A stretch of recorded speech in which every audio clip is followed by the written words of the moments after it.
Las opiniones y comentarios expresados en este podcast no pretenden representar una verdad absoluta ni tienen afinidad política o religiosa. El consumo y difusión de este archivo de audio es responsabilidad del podescucha. Se recomienda discreción. 2, 3, pero cerca, güey. Y acción.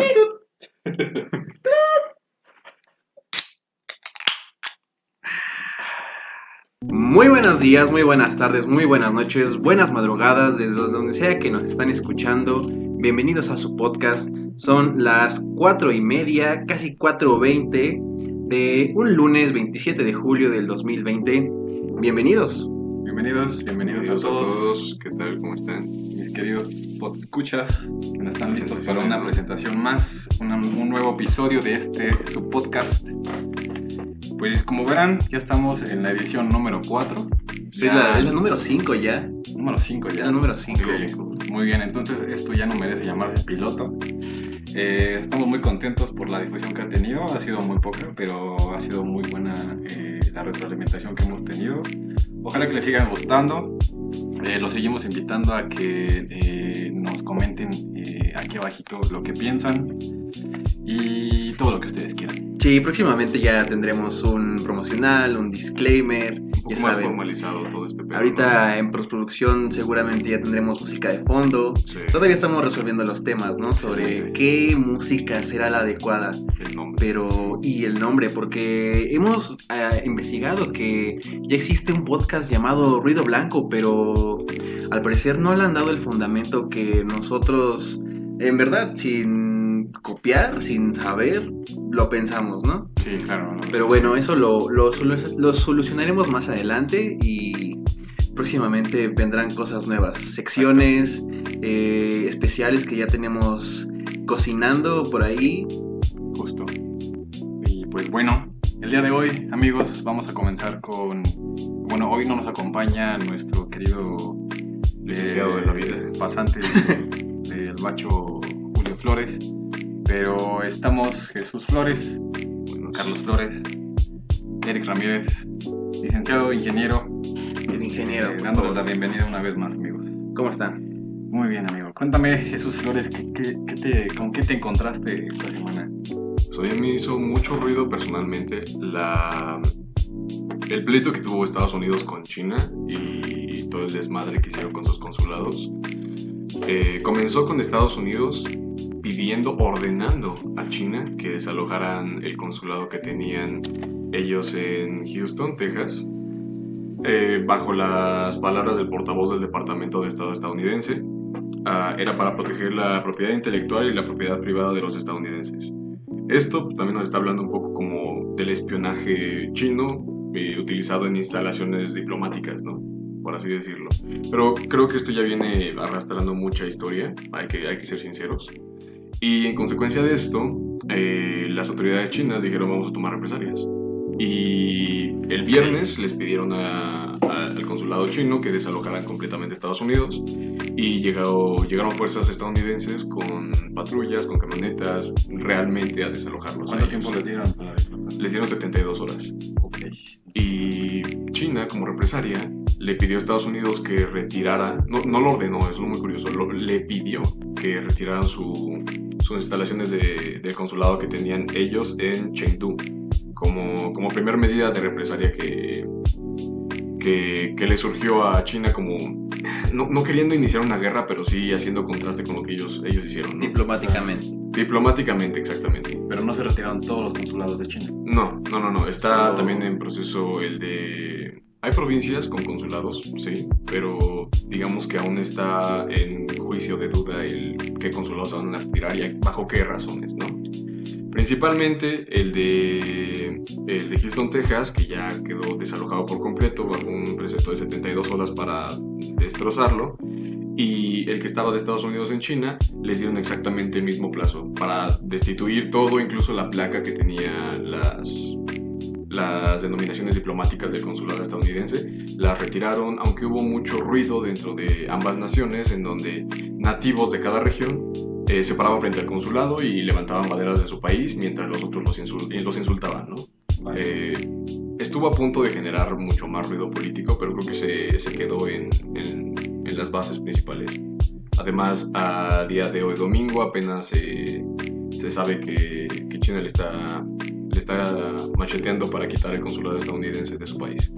Ok, aún así parece que no fue una medida del mismo calibre, ¿no? Que el de Estados Unidos. Parece que están tratando de matizar un poquito o dar la oportunidad de que se resuelva la situación, ¿no? Siento que lo hicieron con el respeto que caracteriza a los orientales, de manera más elegante, por así decirlo, incluso dentro de la política, madura. Sí. Ajá. ¿Pero por qué lo están retirando? Pues siempre hubo un conflicto entre ambos países, lo sabemos, por información militar, por información de esto y del otro, más política que otra cosa, ¿no? Pero Estados Unidos culpaba al consulado de China por robar información, por espionaje, literalmente por espionaje. Y China tomó como represalia quitar el consulado estadounidense, simplemente como represalia. No los acusaron de absolutamente nada, simplemente para a distanciar un poco más las bases de socialización que tienen ambas Yo pensé naciones. que era más bien al revés, que Estados Unidos le pidió a China que quitara sus consulados. Así empezó. También, ¿Sí? Sí. Ah, el problema es que Estados Unidos sí le exigió que quitara de Sí. todo el territorio nacional de la Federación de Estados Unidos los consulados. Y el último Pero fue China- este de Houston. Pero China parece que solo quitó un consulado, Ujú. ¿no? Sí, O sí, sea, sí. Van a haber otros que van a estar vigentes todavía en Estados Unidos. Sí. Entonces, por eso digo que la represalia no fue de la misma magnitud.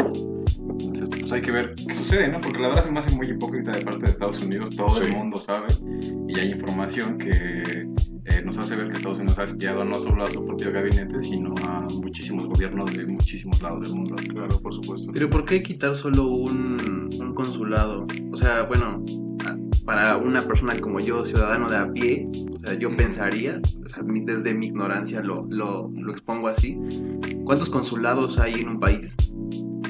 ¿Ustedes saben? La verdad es que no. Tantos como se puedan, según tengo entendido. Pero un consulado sirve de muchísimas cosas, entre ellos para apoyar a la población de, en este caso en Estados Unidos, a todos los chinos que se encuentran dentro del estado por cualquier situación que llegue a haber.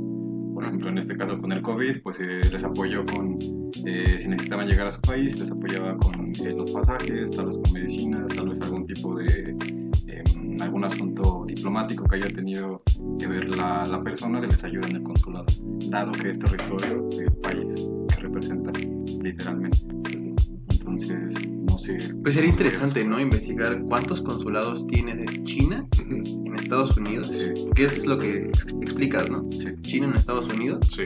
y saber, o sea, por qué solamente ese, ¿no? O sea, si tienen ya el conflicto, ¿por qué no? O sea, no sé si sea como cuestión de política o de diplomacia o Hay cuál sea un la pequeño estrategia. rumor que estuvo circulando entre noticieros, digamos BBC, por ejemplo, que fue de donde yo tomé la información, que existe el rumor de una declaración de culpabilidad de un ciudadano en Singapur que admitió haber espiado para Beijing, a favor de Beijing. Espiado directamente del consulado de Houston, que está en Estados Unidos.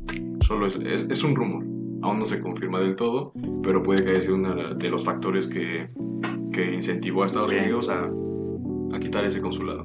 Ok. ¿Tú cómo ves esto? ¿Qué piensas de esta situación? ¿Por qué crees que sea? Porque la verdad es que no tiene ningún efecto, ¿no? Económico, ya están en guerra económica desde hace un buen Sí. tiempo, ¿no? Lo que menciona Eric es que sí, ¿por qué ese consulado especial? ¿Qué tiene de especial ese consulado que no tienen los demás? ¿Y por qué ese? Porque Sí, ¿cuál es la estrategia, no? ¿Qué está pasando en esa provincia, por ejemplo? Pues se habla mucho de una pequeña guerra fría, no solo de Estados Unidos contra China, sino de Estados Unidos contra en general el Oriente. Que bueno, sabemos que ha destituido varias empresas que vienen del Oriente, que las quitó de su país por completo. Huawei es un buen ejemplo, que es reciente. Ya. Bueno, hay muchas otras que se derivan de este concepto en donde la Guerra Fría la está plantando Estados Unidos contra países del Oriente porque ellos son independientes, porque pueden generar su propio capital, porque tienen recursos como el fracking, como otros factores, ¿no? Que podrían identificar a Estados Unidos como un país completamente independiente. Y creo que el gobierno de Trump lo que hizo fue incentivar esa idea en el país en general y alimentó, no quiero decirlo así, pero como el concepto de hate hacia el Oriente o de depreciación hacia sus productos o de la baja calidad de su trabajo, cosas por el estilo. Entonces se habla mucho de esa pequeña guerra fría que está de Estados Unidos contra el Oriente, pero no se sabe si es directamente contra China o contra Japón o contra Corea o, Ya. ¿sabes? ¿Crees que tenga que ver con la reelección de Donald Trump? porque se fue matizando un poco, ¿no? La tensión que hubo en un principio cuando fue elegido. Sí, Ya sabes que China era mencionado en cada discurso de Trump. sí. Y conforme fueron avanzando los días y los meses, se comenzó a matizar un poco la situación. Sí. Y ahorita que viene la reelección, puede que esté tratando de reavivar esas tensiones que ya había, ¿no? Esa fricción que había. Aunque la verdad no me explico, todo el mundo está tratando de volver a una normalidad económica donde hay un poquito más de certidumbre. No entiendo cómo es que se puede beneficiar a Estados Unidos de crear todavía más ruido entre los inversionistas, ¿no? Pues puede que tenga que ver con esa inclinación política que tiene en este caso el gobierno de Trump para su reelección, porque sabemos que para su campaña política utilizó muchos roces con diferentes cosas, con el racismo, con la homosexualidad, con diferentes temas que estuvieron ahí vagando un poco, pero que hizo ruido en la comunidad que apoyaba a Trump. Entonces puede que tenga algo que ver el hecho de que le esté declarando, entre comillas, la Guerra Fría al Oriente, pero a favor de su reelección. No sé qué tanto afecte positivo o negativamente. Sí, exacto, yo tampoco lo veo, ¿eh? Uh-huh. Pues habrá que esperar hasta, pues por lo menos hasta esta semana, ¿no? A ver cómo se van desenvolviendo las cosas. Sí, exactamente. Porque sabemos que la diplomacia no es cosa de 1 o 2 días. Sí, claro. Hay ocasiones en las que intentan resolverlo, pero es un proceso largo, ¿no? Sí. Sí, bastante. Sí. Tú, por ejemplo, ¿qué nos tienes para esta semana? Estuve pensando y no sé, yo creo que alguno de ustedes ha escuchado de Zahi Hawass. No me suena. ¿Quién es? Es un egiptólogo, o bueno, era ministro de Estado en cuestiones de antigüedades Ok. en Egipto. Y estuvo como tal, como una eminencia durante bastantes años. De hecho, tiene bastantes documentales ya con National Geographic. Ahorita los voy a mencionar un poquito. Lo retomo y trato de exhibir un poco lo que está pasando con Zahi Hawass, porque era una eminencia como tal. Cualquier situación, hallazgo, investigación que se hiciera por algún extranjero en Egipto, si no tenía el visto bueno de Zahi Hawass, no podía ser publicado. Pero él que es arquitecto. Arqueólogo. Es arqueólogo, ok. Tiene bastantes títulos, la verdad es que no sirve de mucho nombrarlo. Su nombre es Zahi Hawass con Z y H para que quien le interese lo investigue. Hay mucha información y quiero hablar de él un poquito porque dejó de ser ministro de Asuntos de Antigüedades en Egipto, y la verdad es que nos ayudó muchísimo a nivel mundial porque, como les mencionaba, había muchísimos hallazgos contemporáneos que no eran validados nada más porque Zahi Hawass decía que no eran válidos. Ok. Era una persona que o lo odiabas o lo amabas. La mayoría lo odiaba. Era una persona histérica. Cualquier persona que vea un poquito de sus videos se va a dar cuenta de que era una persona difícil de tratar y era muy complicado que pudieras estar mucho tiempo con él porque probablemente te iba a despedir a los cuantos días por cualquier cosita, ¿no? Ok. Quería contarles de una situación en la que en el 2014, en abril, se hace una reunión en un hotel en Egipto y se junta Graham Hancock y Zahi Hawass. Era la primera vez que había un encuentro entre estas dos posturas diferentes sobre estas reliquias, ¿no? Y todas estas civilizaciones antiguas. Seguramente alguno de ustedes habrá escuchado sobre Göbekli Tepe, que es un hallazgo que se hizo en Turquía.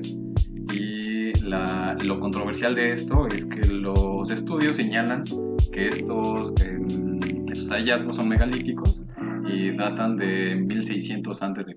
Este descubrimiento fue remarcable porque apuntaba a que, por ejemplo, hay unos estudios que se hicieron en la Esfinge de Egipto, Okay. y resultaba que databan de 10.500 a.C. Eso era 4.000 años más antiguo de lo que data la civilización egipcia, tal y como la conocemos hoy en día. Okay. Y este es el problema principal que yo quiero señalar. Lo que se nos ha enseñado en los libros, desde que todos hemos ido a la escuela, es que Egipto tiene cierta edad. Estos descubrimientos comienzan a señalar que no es cierto, que no solo es mucho más antiguo, sino que hay civilizaciones todavía más antiguas que incluso la Sumeria. Esto es lo importante de este hallazgo en Turquía. Okay. En este hotel en el que se hace la reunión, es peculiar porque se quedan de ver. Algunos invitados comenzaron a llegar mucho más temprano y lograron captar una situación en la que Graham Hancock y Zahi Hawass comienzan a tener una discusión bastante fuerte, donde Zahi Hawass comienza a decirle que él no va a ver su presentación, porque piensa que ese caso está cerrado y que los radares y los estudios que se hicieron por parte de una universidad prestigiada de arqueología en Alemania no son suficientes para, digamos, echar atrás la teoría que ya se había cerrado según Zahi Hawass en Michigan, ¿no? Era tan déspota, tan infantil, que dijo, ¿sabes qué? Hoy no, yo no voy a ver tu presentación, yo voy a estar allá afuera en el pasillo. Zahi Hawass salió de la presentación, no escuchó nada de lo que tenía que proponer Graham Hancock, y los organizadores del evento estaban preocupados porque todo el mundo quería ver a Zahi Hawass y a Graham Hancock tratando de debatir. Termina la presentación Graham Hancock, se invita a Zahi Hawass a que entre al salón y acepta la ronda de preguntas y respuestas. Esta situación quiero que la chequen ustedes porque es un momento claro en el que puedes ver el tipo de persona que es Zahi Hawass. En el 2014 igual, el New York Times saca un artículo donde señala que National Geographic estaba financiando los proyectos de Zahi Hawass con $200,000 al año. A los 2 meses, Times hace otra investigación y se dan cuenta de que habían 2 empresarios en Estados Unidos que estaban también financiando a Zahi Hawass y estaban promoviendo todas sus ideas, ¿no? Esta persona, la verdad es que yo cuando la veía hace muchos años, yo decía, no puedo creer, qué lástima que sea él el ministro de antigüedades en Egipto, porque hay muchísimos hallazgos que pudieron haber aportado muchísimo a nuestra historia, a nuestras civilizaciones madre, que porque él quiso, no se pudo investigar más. De la talla de esta persona, hay muchos en cualquier otro lugar.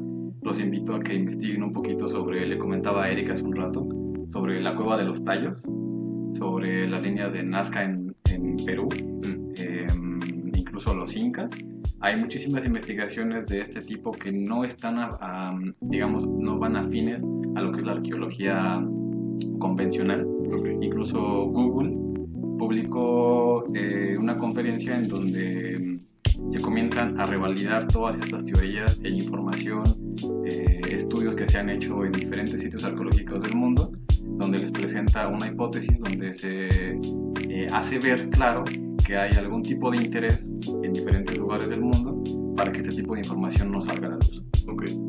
Es interesante porque son personas con bastante poder adquisitivo, tienen la capacidad de nublar cualquier tipo de información nueva que ha salido, y quisiera que todo el mundo comenzara a tomar conciencia de este tipo de situaciones, porque tenemos la responsabilidad todos nosotros de comenzar a escribir realmente lo que ha pasado, tomar en cuenta este tipo de hallazgos arqueológicos y más que nada identificar a estas personas que no nos dejan avanzar, ¿sabes? A mí me da mucho coraje ver a esta persona que no permitía arqueólogos de fuera trabajar en Egipto. Incluso hay personas que piensan que muchos de los hallazgos que se hicieron en los últimos años fueron ocultados por Zahi Hawass y por las personas que lo pagaban para que no se supieran las cosas. ¿Por qué? Esa es la pregunta que todo el mundo tenemos que resolver hoy en día. ¿Y a quién estaba sirviendo que no se diera a conocer toda esta información? Como si fuera un acto de conspiración. Algo así. Y la verdad es que da mucho coraje. A mí me da muchísimo coraje que no se puedan investigar estas cosas, ¿sabes? Hay muchísimos sitios arqueológicos que son importantes para nosotros y que todo el mundo deberíamos estar interesados en saber, porque al final de cuentas van a definir lo que es este siglo, ¿no? De tantos descubrimientos, de tantos avances tecnológicos, y la arqueología no se puede quedar atrás. Como datos para que la gente los investigue, les recomiendo que estudien cómo se creó la NASA, quién creó la NASA, proyecto Paperclip, y retomando lo de la Cueva de los Tallos, se hace una expedición encabezada por Neil Armstrong, el astronauta que llegó a la Luna, junto con el gobierno británico. La información que sacaron de esa investigación nunca se dio a conocer. Se dio a conocer que no encontraron nada, lo cual obviamente es una falacia porque se invirtieron muchísimos millones para que ellos pudieran estar ahí bastante tiempo, y toda la gente del lugar sabe que sacaron cosas de ahí y que no dijeron nunca nada. Entonces, amigos, los invito a que investiguen un poquito sobre la situación y nos cuenten sobre lo que ustedes piensan. Y ustedes, no sé si alguna vez han encontrado con algún tipo de información de este tipo.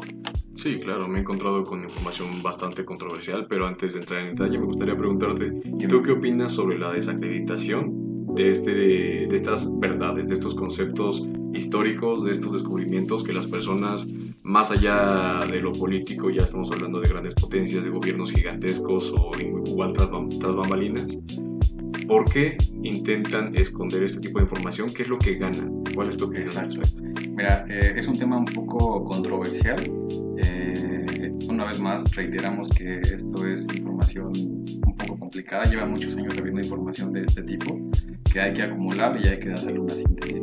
De lo que yo te puedo contar, retomando un poquito de la idea de la NASA, cuando termina la Segunda Guerra Mundial se crea el proyecto Paperclip, en donde el eje de los aliados y la URSS, los recursos que se recobran de Berlín, se reparten literalmente. Estados Unidos junto con los aliados se quedan con toda la información concerniente a la ingeniería de la maquinaria alemana, que fue increíble para todo el mundo. No habían tanques que pudieran equipararse con los tanques alemanes. Los bochitos. Los bochitos, exacto. Los cohetes, los primeros cohetes intercontinentales, este tipo de situaciones sorprendieron al mundo. Estos científicos, que son los que se reparten literalmente entre estos países, sirven para sus proyectos militares. Es una situación remarcable porque estos científicos, a pesar de que eran elementos importantes dentro de las SS, no fueron llevados a juicio, no fueron llevados a la horca como muchos otros que sí lo fueron, y las razones que fueran eran de peso para los gobiernos, tanto así que no los llevaron a juicio. Y no solo eso, esos científicos son los que crean y fundan la NASA. Para el lado de los soviéticos, como dato curioso, los soviéticos eligen quedarse con la información concerniente a las investigaciones en el campo psicológico y psíquico, tal cual se escucha. Llegan los proyectos de MKUltra, como ya lo mencionamos. Llegan información sobre, por ejemplo, visión remota, que eran militares entrenados para poder ver remotamente. Los supersoldados, ¿no? Supersoldados, exactamente. Son términos que van a ser muy ruidosos para la mayoría de la gente, pero esa información está allá afuera, no nos estamos inventando nada. Exacto. Entonces, si hay gente en el gobierno que decidió separar a estos científicos que era importante que fuesen juzgados, creo que es importante que tengamos una idea clara de que hay cosas que no quieren que sepamos. Y no solo eso, son muchos los gobiernos que están implicados en esto, y yo espero que en algún momento se haga un juicio y se deslinden responsabilidades de este tipo de situaciones. Pero entonces el punto central como de toda esta desacreditación es la ventaja para una minoría de personas en ciertas cúpulas de poder, y pues todo lo demás, incluso la llegada a la luna, eso, por ejemplo, o sea, toda esa parte de tener una versión, digamos, oficial, ¿no? Siempre la versión oficial y la otra parte de verdad histórica. La verdad histórica, y la otra parte la que se supone es la real, ¿no? Lo que está tras bambalinas, por así decirlo. Sí. Pues algo es interesante, me pareció muy buena la investigación que hiciste para esta semana, me agradó bastante. ¿Y tú, Eduardo, qué tienes que contarnos para esta semana? Yo les tengo para esta semana noticias sobre aviación. Como ustedes saben, yo soy ingeniero y tengo una especialización, por así decirlo, en aeronáutica. Y pues abrimos esta semana, la semana pasada. No es como tal una noticia, ya lleva un poco.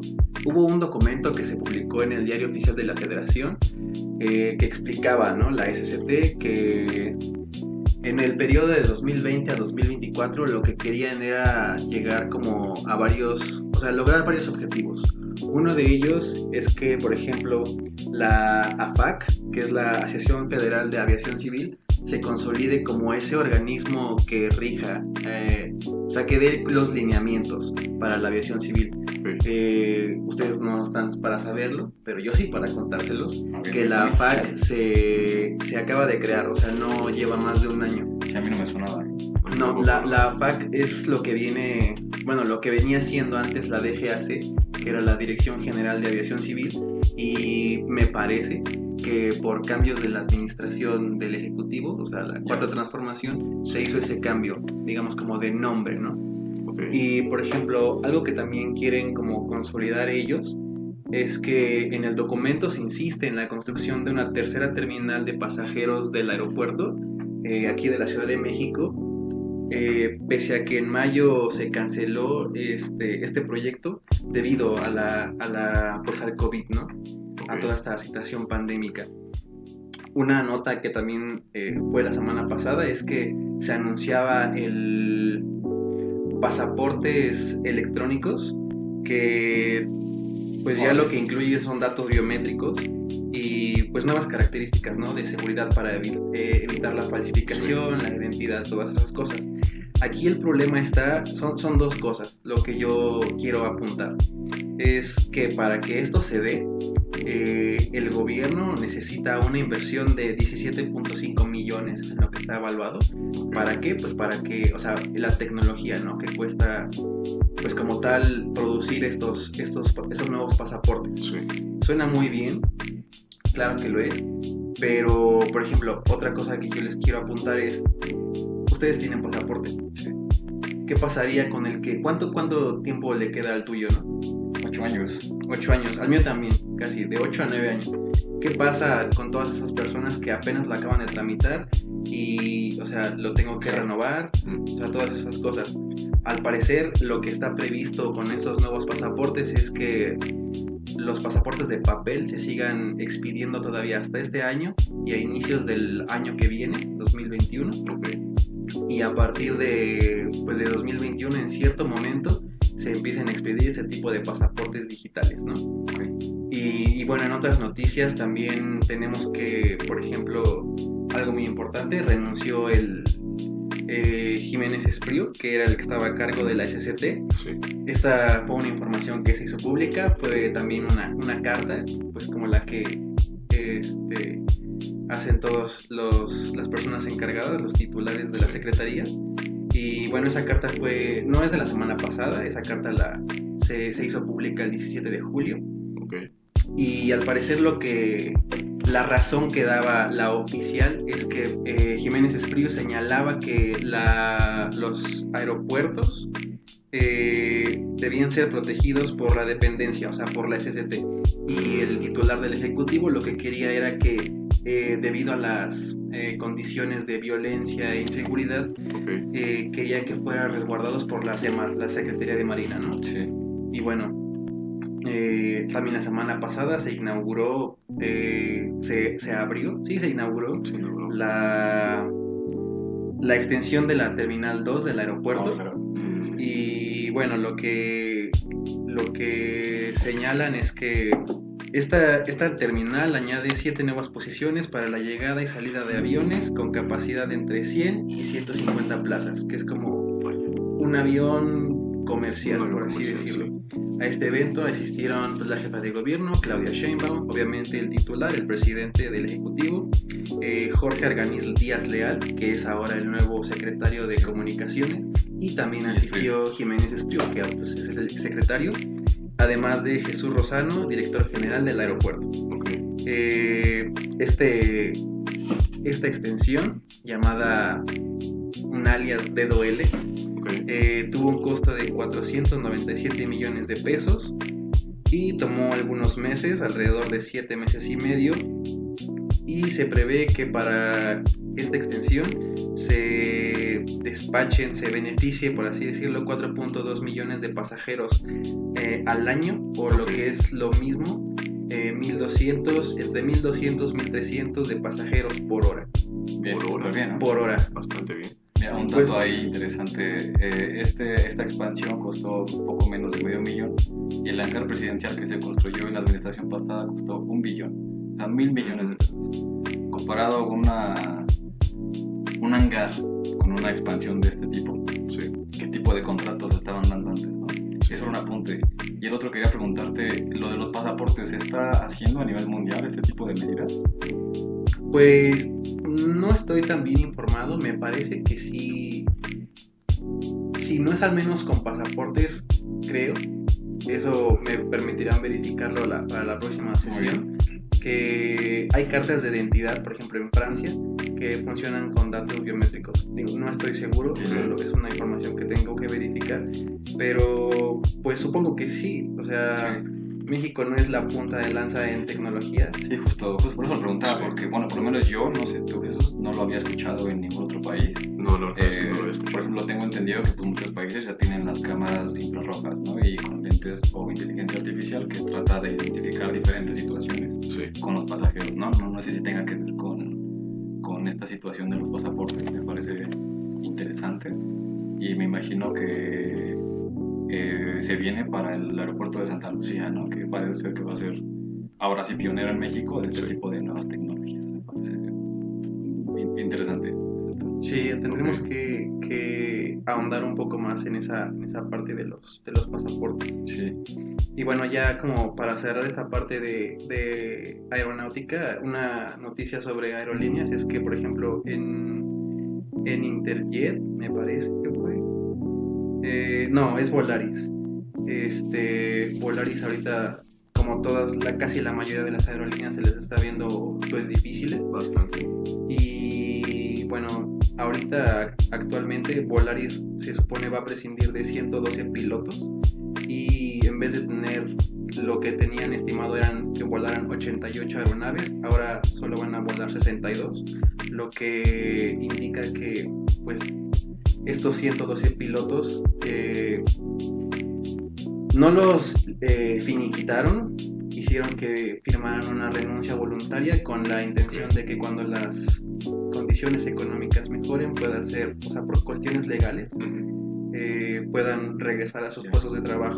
Corrígeme si me equivoco, pero parece que una aerolínea lo que hizo por propuesta de los pilotos mismos era reducir en cierto porcentaje su sueldo de manera que la empresa pudiera costear un poquito estos gastos imprevistos que ofreció la pandemia. No sé si es este caso. No sé si se trata de Volaris. Ese Interjet lo precisamos la próxima vez. Sí, y por ejemplo, ahorita,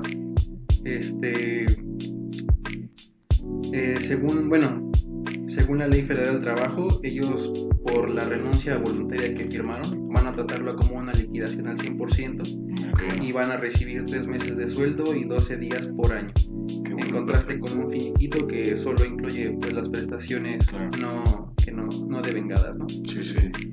Y bueno, eso es todo lo que tengo para esta semana. Quería hacer una anotación sobre el tema de Espriu y sobre lo de la CEMAR.